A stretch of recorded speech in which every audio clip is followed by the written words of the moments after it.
Mr. Speaker, the first of our colleagues to avail of the privilege is our distinguished Deputy Speaker, Michael Romero of One Pacman Party List. I move that the gentleman be recognized. The gentleman, Deputy Speaker, is hereby recognized. Can you state the nature of the privilege you're going to speak on? Thank you, Mr. Speaker. The privileged speech that I will be talking about is the problem that was created in Cebu City last February 15. To begin my speech, the title of my privileged speech is Ang bawat bata ay may pangalan at may karapatan. Of children and their rights, no words can be truer said than those of the famous singing trio, the Apo Hiking Society. Ang bawat bata sa ating mundo ay may pangalan, may karapatan. Last February 15, 2021, Mr. Speaker, the otherwise peaceful learning session conducted at the Lumad Backwit School within the University of San Carlos, Talamban campus, was violently intruded into by the police personnel under the guise of a rescue operation. Photographs and videos of this incident seem to dispel the notion that the incident was a rescue operation. In so much as the children of the video were not acting if they are not being rescued. On the contrary, Mr. Speaker, there was much screaming, cries for help, commotion, and struggle.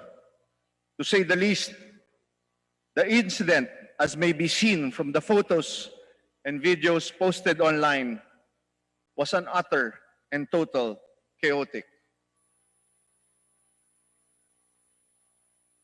Mr. Speaker, may I be allowed to share a short presentation depicting the situation in the subject incident through photos and videos which were shared by netizens and media outfits online. Kindly play the video.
Ito po, Mr. Speaker, ang tinatawag nilang rescue operation na ginawa sa San Carlos Seminary na nag-aaral lang ang 22 na kabataan. Ito po, isang 20 anyos, grade 10. Ito po ay isang 21 anyos na grade 12. Ito po ang rescue operation na sinasabi nila.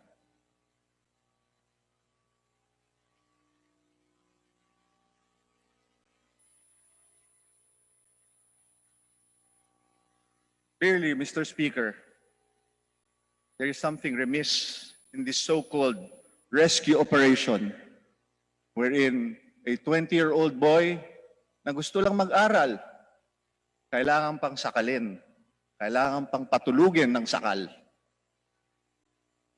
15 tao, 15 kabataan, 15 children were violently attacked by this illegal raid. Mr. Speaker, there are many questions wanting to be asked as clearly. However, one thing evident is this subject incident led to distress, agony, and even trauma to these children.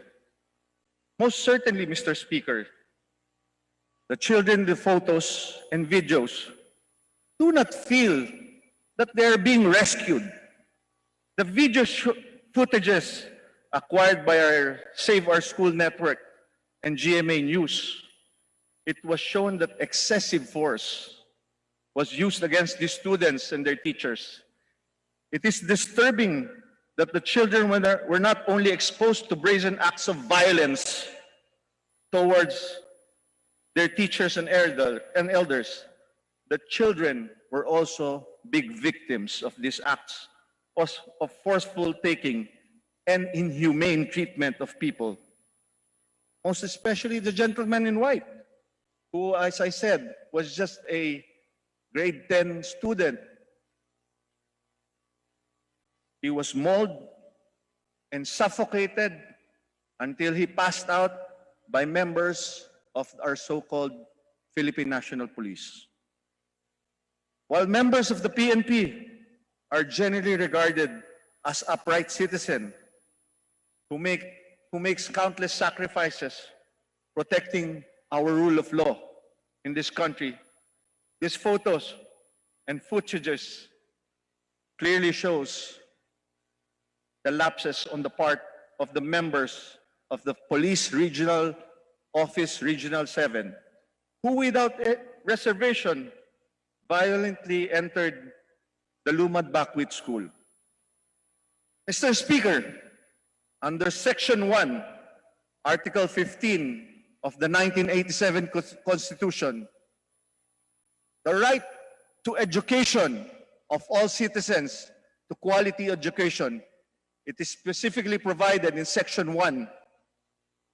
The state shall protect and promote the right of all citizens to quality education at all levels and shall take appropriate steps to make such education accessible to all. The United Nations Sustainable Development Goal aims to ensure inclusive and equitable quality education and promote lifelong learning opportunities for all.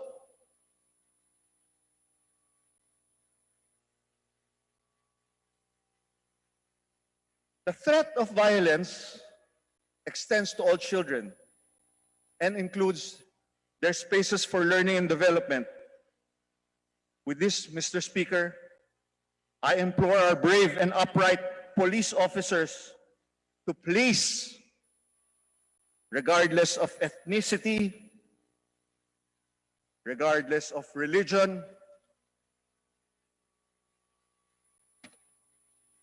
regardless of social status, please spare the Filipino children and respect their constitutional right to education. From the acts of aggression, Mr. Speaker, spare the children. From undue hostility, Mr. Speaker, spare the children. From any form of violence, Mr. Speaker, please spare the children. With fervor, I condemn the violent acts committed against the children in this incident. I appeal to Chief PNP Debold Sinas to relieve all those who are involved in this illegal raid of children inside the seminary of San Carlos while the House of Investigation is ongoing. I appeal for this to save the very institution which was entasked to protect our children, the Philippine National Police. Lastly, I ask the good government, the Committee on Good Government, the Committee on Welfare and Children, and all our members of this 18th Congress in general to likewise condemn the acts of violence committed against these children and initiate, as early as next week, a full investigation in aid of legislation relative to this incident dated February 15, 2021 at the Talamban campus, University of San Carlos. Mr. Speaker, the Philippine National Police is there to protect the Filipino citizen. Sinabi nila to, sinumpaan nila to,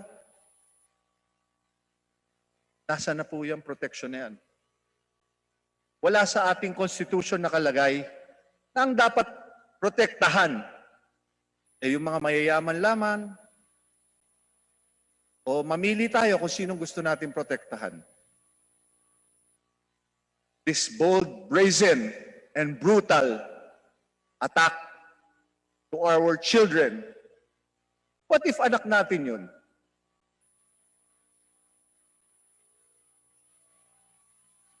Fellow House members, would you allow this thing, a raid, na atakihin ang mga eskwelahan ng anak natin?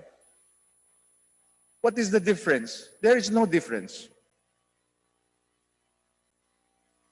So,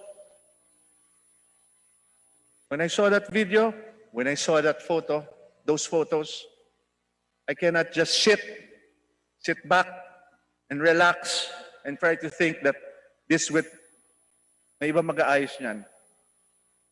I was elected as a congressman of the 18th Congress. It is my right and my duty to stand up for the oppressed, to stand up for these children.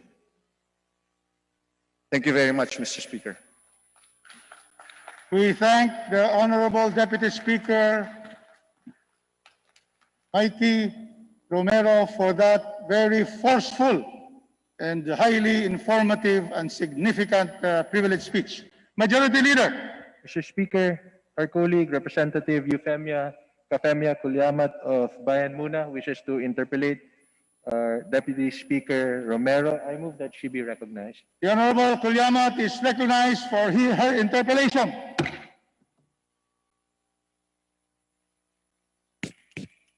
Maraming salamat, Panginoong Speaker.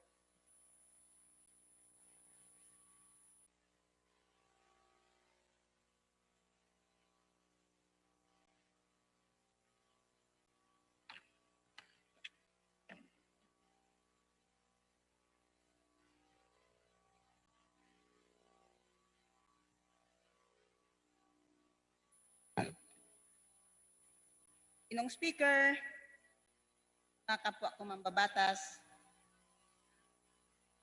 magandang hapon sa ating lahat.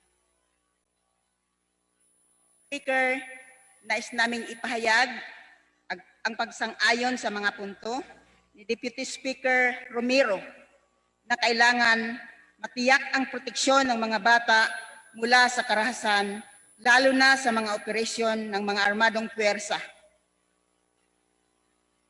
Ang mga kabataan at ang katutubong lumad ay kabilang sa mga sektor na napaka-vulnerable sa abuso at paglabag sa karapatan. Sa katotohanan, mahaba na ang kasaysayan ng rights violation sa mga lumad. Dagdag ko lang, Ginoong Speaker, ang nabanggit ni Representative Romero na lalaking nakaputi na marahas na kinuha ng mga pulis ay si Modi Mansimuyat, isang grade 12 lumad student sa Bakwit School. Siya ang isa sa mga nakiusap sa mga pulis kasama ang kanilang mga guro. Siya ay tinulong pati ang dalawa pang estudyanteng lumad, sina Jumar Binagat Ismelito Aribawan, mga grade 2 student ng Backwit School. Ang Speaker, nais ko lang ibahagi na ayon sa Save Our Schools Network, ang mga estudyanteng ito ang tumulong sa dokumentasyon ng nangyayaring police operation. Ang estudyanteng si Jumar Binag-ang kumuha ng video documentation ng insidente. Si Ismelito naman ang nagtiyak ng mga parent consent nila. Ito lang ang kanilang ginagawa, ngunit sa pag-iit ng kanilang karapatan, sila ay kinulong. Ginoong Speaker, hanggang ngayon ay nakakulong pa rin ang mga estudyante, kasama ang dalawang katutubong leader, si Dato Benito Bayaw at si Dato Segundo Milong, at dalawang guro na sila Teacher Rosalie Pucardilla at Chad Buok. At 11 pang mga estudyante. Sa huli naming nakuhang balita ay nasa kustudya pa rin sila ng Estado hanggang ngayon. Nagpapasalamat po kami kay Representative Romero, Deputy Speaker, sa inisyatiba upang matiyak ang kapakanan ng kabataang lumad. Tulad ng kanyang nabanggit na ang pagdakip ng mga bata at kinulong ng mga estudyante, mga guro, mga dato, hindi mga kriminal, hindi mga terorista. Maging ang DSWD sa Cebu ay nagpahayag na walang warfare training na nabanggit sa mga nakapanayam nilang estudyante. Bakit nakakulong pa rin sila sa Backwit School? Mananatili ang aming panawagan, agarang palayain ang Lumad 26, palayain ang Backwit School sa Cebu, itigil ang atake sa mga lumad. Maraming salamat, Ginoong Speaker. Majority Leader. Mr. Speaker, the next for colleagues who wishes to interpolate Deputy Speaker Romero. We have Deputy Speaker and Majority Leader, the response of our sponsor. Mr. Speaker, can I give a response? Yes, Mr. go ahead. So the Deputy Speaker, Mikey Romero, is hereby recognized for the response. Thank you, Mr. Speaker. Mr. Speaker, there are 15 minors, meaning below the age of 18, that were part of those so-called rescue operation. Rescue pero pinagsasakal nila yung mga bata.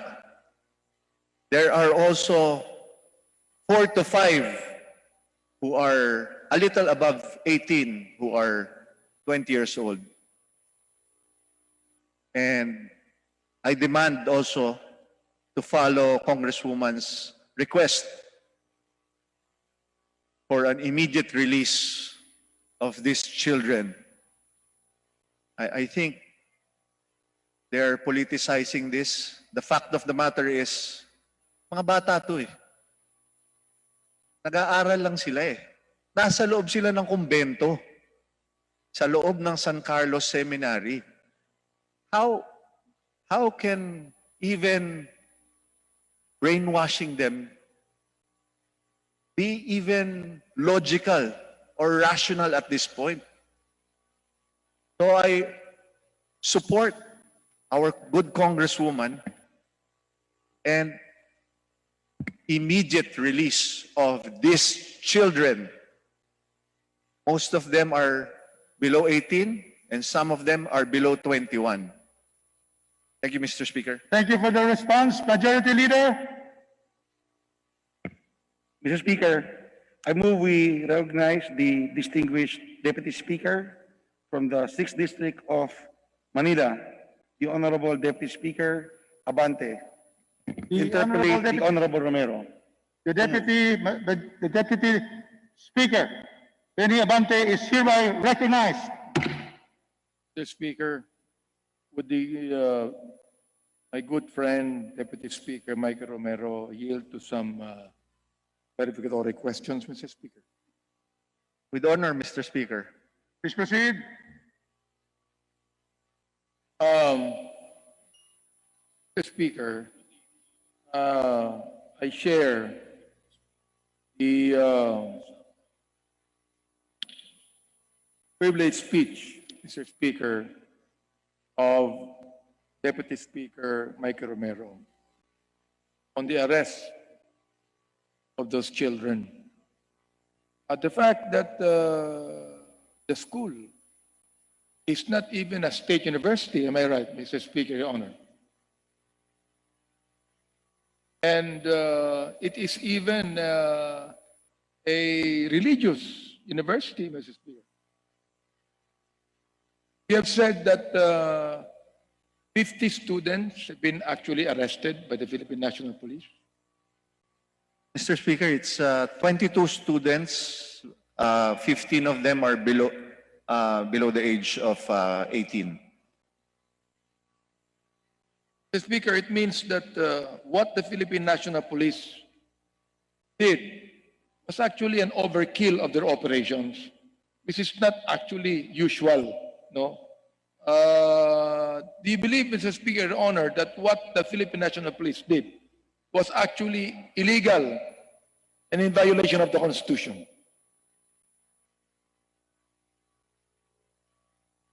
That is correct, Mr. Speaker. Wala man silang complaint nor warrant of arrest.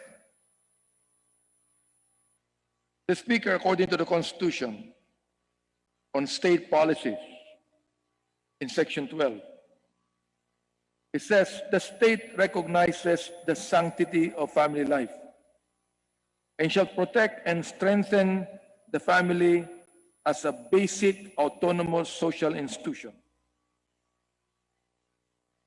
The natural and primary right and duty of parents in rearing of the youth for civic efficiency, the development of moral character shall receive the support of the government. Section 13 says the state recognizes the vital role of the youth in nation building and shall promote and protect their physical, moral, spiritual, intellectual, and social well-being. It shall inculcate in the youth patriotism and nationalism and encourage their involvement in public and civic affairs. Mr. Speaker, Your Honor, would you think that Section 13 of the Constitution was violated by the Philippine National Police in arresting those 22 children, Mr. Speaker? Yes, Mr. Speaker, definitely.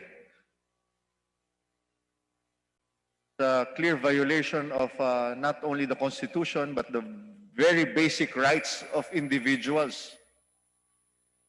Mr. Speaker, Your Honor,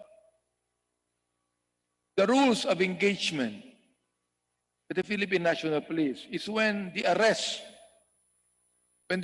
would be done, that first of all, that the rights of the one arrested should be read, Mr. Speaker. Am I right? Yes, Mr. Speaker. Was the rights of the offended party actually mentioned by the Philippine National Police or the arresting team, Mr. Speaker, Your Honor? Mr. Speaker, from the part when I saw the video, there was even no reading of any Miranda rights or any rights to tell them what they are accused of. Basta pinick up na lang, sinakal, sinakay sa kotse, binuhat parang baboy. Kung nakita nyo, these are children. These are children studying. Alam nyo, despite them being 20 years old, hindi pa sila nakakapag-aral dahil they were deprived of studies. So, kaya itong mga 20 years old are just in grade 12, grade 10 to 12. Kasi this is their only chance to study. Mr. Speaker. Therefore, Mr. Speaker, Your Honor, that is a clear violation of Section 12 of the Bill of Rights. Yes, Mr. It Speaker. says, any person under investigation for the commission of an offense shall have the right to be informed of his right to remain silent and to have competent and independent counsel, preferably of his own choice. That was not even said, Mr. Speaker, Your Honor. Yes, Mr. Speaker, very, very, very much correct. In number 2 of section 12, it says, no torture, force, violence, threat, intimidation, or any other means which vitiate the free will shall be used against them. Mr. Speaker, Your Honor, would you think that the arresting officers actually violated number 2 of section 12, in which they actually forced them to be arrested, Mr. Speaker, Your Honor? Mr. Speaker, lahat ng hindi pwedeng gawin, ginawa nila. That is very clear from all the videos, Mr. Speaker. Palagay niyo po, Mr. Speaker, Your Honor, that is actually the result of the passing of the anti-terror law, Mr. Speaker, Your Honor. Mr. Speaker, I don't think it's part of the anti-terror law for purposes dahil it is just brutal raid of children. No. I want to put it at that context, Mr. Speaker. The very reason why, Mr. Speaker, I mentioned about the anti-terror law, because it was being deliberated here in the plenary. I'm one of those that oppose the anti-terror law because the anti-terror law, Mr. Speaker, can be subject to abuse. And I would think that that would be the very reason why these arresting officers have arrested these minors, Mr. Speaker. They might use the new law that's still being questioned in the Supreme Court, Mr. Speaker, the anti-terror law. That's why I am asking my good friend, Deputy Speaker Mike Romero, on what he thinks about that. Nevertheless, Mr. Speaker, you know, alam mo, nakalagay po sa Biblia, ang ating Panginoong Jesucristo, pinipigilan yung mga apostol na lumapit ang mga kabataan sa Kanya. Ang sabi ng Panginoong Jesucristo, huwag mong pigilan yung mga kabataan na yan, sapagkat yung mga kabataan na yan ang larawan ng kaharian ng langit.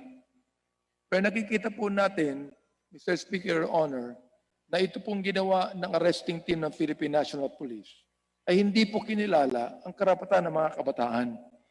So the question would be this, Mr. Speaker, Your Honor. Naniniwala ako, heads must roll in the Philippine National Police. Do you believe that, Mr. Speaker, Your Honor? Yes, Mr. Speaker, kailangan matigil na to.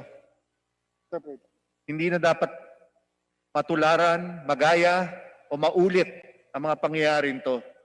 Ang tanong ko nga sa inyo, Mr. Speaker, ang mga anak natin, ang mga apo natin nag-aaral. If we don't stop it now, then may precedent na.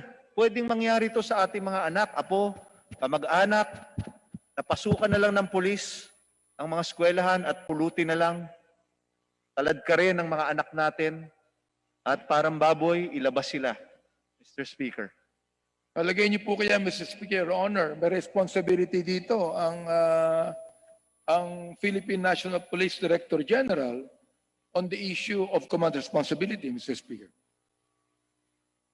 Mr. Speaker, I think the responsibility lies on the operating element of the PNP. No, I don't like to generalize ang PNP. No, they're supposed to protect us, but in this scenario, which I hope it's an isolated case, that's why I'm asking our PNP Chief Debold Sinas to relieve those who are involved in this illegal raid right away. Therefore, Mr. Speaker, dapat ang gawin ngayon ng Philippine National Police Chief, i-relieve na yung nag-operate ng arrest. Oo. Yes, Mr. Speaker, I support that 100%. Ang tanong ko, Mr. Speaker, halimbawa, sapagkat meron na tayo ilang mga mga situations sa Philippine National Police na hindi po nire-relieve. Halimbawa po kaya, Mr. Speaker, ang ating chief ay hindi po nire-relieve yung mga nag-operate doon sa mga arrest na yan, Mr. Speaker. Ano dapat siguro ang pinakamagandang gawin? Mr. Speaker, if you're asking, if ang question nyo earlier is there command responsibility? Pagka ho hindi ni-relieve itong mga polis na to, nakasabwat sa illegal raid ng mga bata, ibig sabihin, may basbas po sa taas to. And mahihirapan ho tayo, pag nag-hearing tayo dito, na the command responsibility might go up, Mr. Speaker. Mr. Speaker, I fully support the manifestation and privileged speech of Deputy Speaker Mike Arroyo.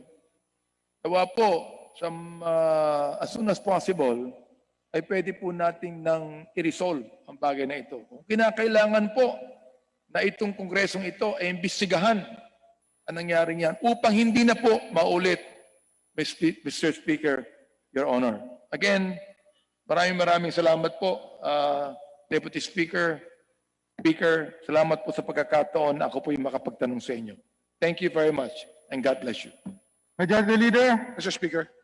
Mr. Speaker, I move we recognize the distinguished senior Deputy Majority Leader, Congressman Boying Rimulya, to interpolate the Honorable Romero. So move, Mr. Speaker.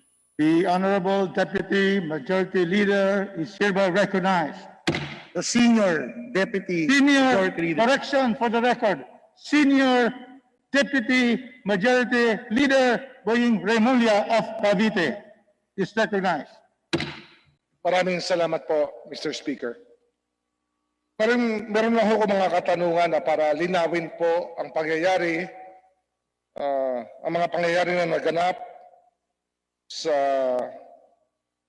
lalawigan ng Cebu, kung saan nagkaroon daw ng raid sa paaralan. Ilan ba ho ang mga ni-rescue? Ang sabi nga, ni-rescue daw ng kapulisan, ginoong tagapagsalita. Mr. Speaker, there are 22, and out of the 22, there are 15 minors. 22 at ang 15 sa kanila ay wala pa sa hustong edad at nasa ilalim pa ng parental authority. Tama ba ho yun? Tama po, Mr. Speaker.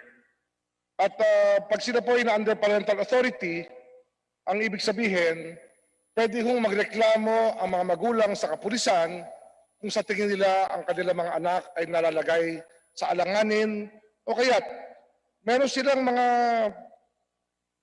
pagdududa sa mga nangyayari sa kanilang mga anak. Pwede silang magreklamo sa kapulisan tungkol dito. Tama po, Mr. Speaker.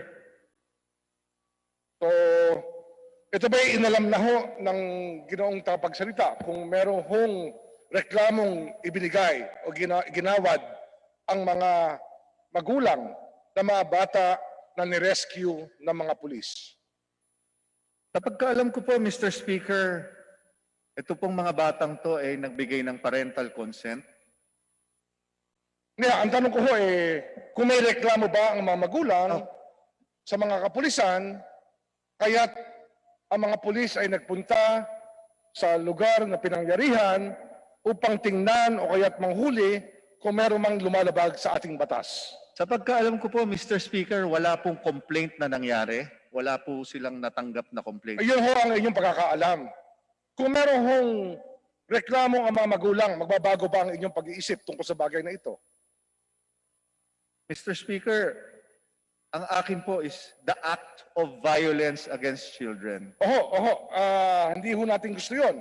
Wala ho rito sa kapulungan ito ang magnanais na magkaroon ng pagbubusabos ng mga taong bayan. Wala ho sa atin dito na papayag na gawin ito. Yung sa video niyo ho ba, identified niyo ba ho, nakilala niyo yung 5 pinakita niyo na bilang mga minor de edad o sila ba'y nasa hustong gulang na? Doon sa mga video, at least na-identify ko mga tatlo and their the range of some of them are 20, some of them, yung mga bata hong hinahatak at umiiyak, mga minor. Pero hindi kayo sigurado kung ilang taon na ito mga taong ito na hinuli. Lalo na yung mga pinakita nyo sa video. Wala kayong kaalaman sa kanilang mga pangalan, edad, estado sa buhay, o kaya mga kanilang personal circumstances. Meron ba kayong alam sa mga ito? Mr. Speaker, alam ko po lahat ng pangalan nila, nandito po sa akin, pero for purposes po of also protecting their identities, hindi ko po ilalabas dito. Kasi ano ho yan ang aking hong tinatanong dito, kung sila ba'y nasa hustong gulang na. Kung ganyan ho ang inyong sagot, parang hindi ho pantay ang labanan at kumakampi tayo ng hindi ho natin binibigay ang lahat ng dapat malaman ng kapulungan ito sapagkat tayo pa yung magdidesisyon dito, hindi lang dahil sa emosyon, kundi dahil sa katotohanan ng mga pangyayari. Ika nga sa Ingles, the factual antecedents surrounding the case. I agree, Mr. Speaker, with our good Deputy Majority Leader, Senior Deputy Majority. That's why I'm forwarding this to the good government as well as the Committee on Children's Welfare to further investigate this matter. No? And if there are PNP officers that are involved, also the punishment should be given to them. Ngunit ang isang katanungan ko ho na hindi pa sinasagot, kung meron hong magulang na nagreklamo sa kapulisan, at ito hindi nyo naman alam kung meron o wala, kung meron bang magulang na nagreklamo sa kapulisan, magbabago ba ang inyong pagtingin sa pagpunta ng mga pulis dito sa paaralang ito? Mr. Speaker, yung pong manner of getting the children is what I am espousing. Now, hindi ko pa ho nakikita if there is a complaint dahil tinatago ng PNP yan. But hindi ho magbabago ang pasya ko on how they treated and maltreated and put violence into these children. Children ba ho, yung mga bata ba ho ang kanilang binusabos o ito ba yung mga mas matatandang mga kasama ng grupong ito? There are 15 children below the age of minor, Below 18 years old. below 18, and a few that are considered as their teachers. At sa mga 5 pinakita nyo sa inyong video na hindi hinawakan na maayos ng mga pulis, ilan ba ho rito ang nasa hustong edad at ilan dito ang minor de edad? According to Rappler, Inquirer, GMA, out of the 22, 15 ang minor de edad and 5 ang nasa age yata ng 20 pababa, 18 to 20, and yung 2 yata dito are considered datu. Ganun po, ang susunod na katanungan ko kasi ay tungkol sa paaralan. Ano ba ho ang tinuturo sa paaralan ito na inyong tinutukoy? Na naging dahilan ng pangyayaring ito? Meron po akong nakasulat na curriculum. I was given the curriculum of this, and it is not different from the curriculum that we have from the DepEd, na yung mga curriculum na to ranges from grade 8 to grade 12. Itong paaralan na ito ba ho ay merong permit sa DepEd na mag-operate bilang paaralan? I don't have any knowledge of that, Mr. Speaker. Hindi ho, kasi mahalaga sa issue yan eh.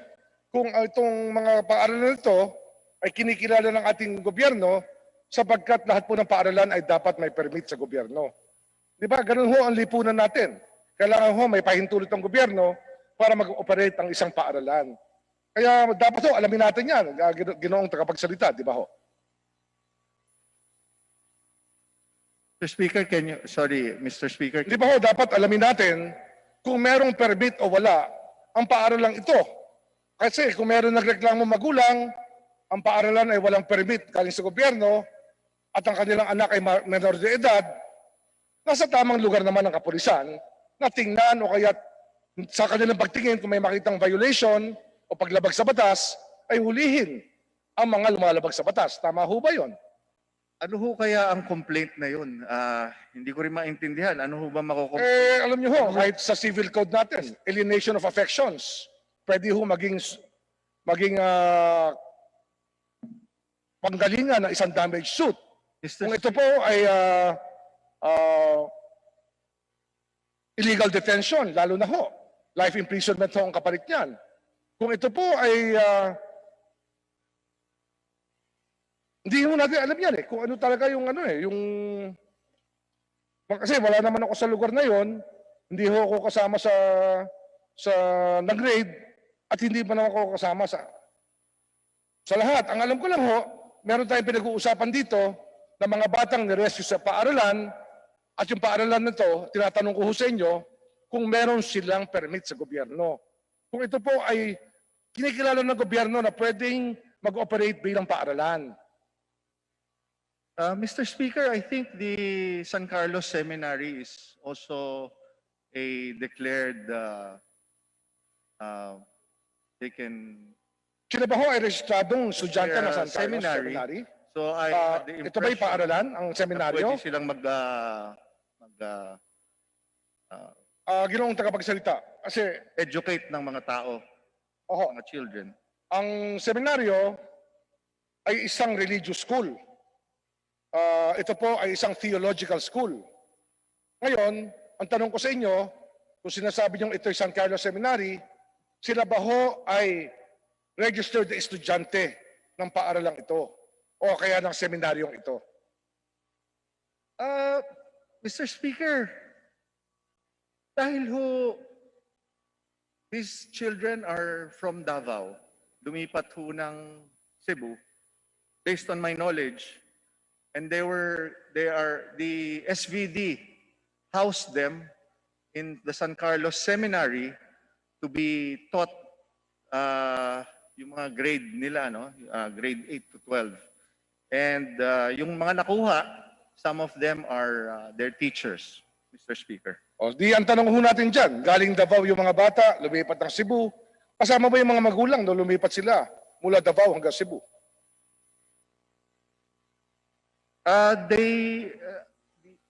I also have a copy of all their parental guidance, yung approval ng mga parents nila na nandyan sila sa Cebu and they're being taught. Ito bang approval na ito, pwedeng bawiin ng magulang o hindi po? Pasensya na po. Mr. Speaker, can you repeat the question? Ang mga parental approval na sinasabi nyo, may karapatan ba ho ang magulang na bawiin na kanilang approval o wala? Definitely, they have all the right, no, as parents like us. Kung gayon, Bawiin anything. marahil po, sana, maging patas tayo sa pagtingin sa bagay na ito. Alam naman natin, ang mga pulis po ay lingkod bayan. At ang tingin ko ho, wala sa ating bansa na gustong lumabag sa batas. Kaya kung meron ho tayong nakitang paglabag sa batas, baka marahil ho, kailangan malaman natin at maging maliwanag tayo at marinig natin ang dalawang panig. Yun lang po ang aking tinuturo sa inyo, minumungkahi dito. Hindi po ako kumakampi ng kahit saan. Ang nakita ko kasi isang panig lang ang naririnig. Marahil mas mabuti kung dalawang panig po ay naririnig natin. At sa pagdinig po, marahil ay sasamahan ko kayo upang malinaw natin mapag-usapan ang isyong ito at marinig natin kung ano talaga ang pinanggalingan ng kaguluhan. Di ba ho, no? Kaya maraming salamat po sa inyong oras na ibinigay sa akin.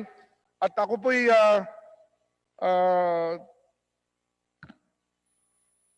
nagnanais na magkaisa sa inyo sa naalamin ang katotohanan sa likod ng bagay na ito. Maraming salamat po, Ginoong tagapagsalita.